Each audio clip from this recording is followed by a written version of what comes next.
Hello, my name is Doug Busbee and we're here at Busbee Trucks and Parts, and I want to address one problem that we're seeing a lot of is improper torque converter installation.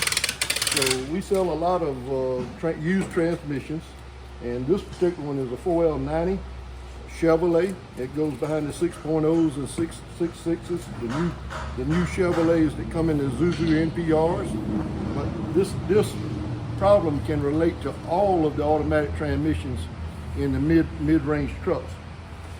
And one of the things that we see most of all in installing a torque converter, I recommend you replace the front seal in the transmission. I've not replaced this one just for illustration purposes. One of the things when you're installing a torque converter, a lot of people put it in there and think it's done. But we've actually got to do three clicks, and that's just hanging there. So we're going to do one, that's the first one. We're going to do 2 and 3. It went all the way in that time. So the second and the third hit hard. But let's do it one more time. So it's just hanging there right now.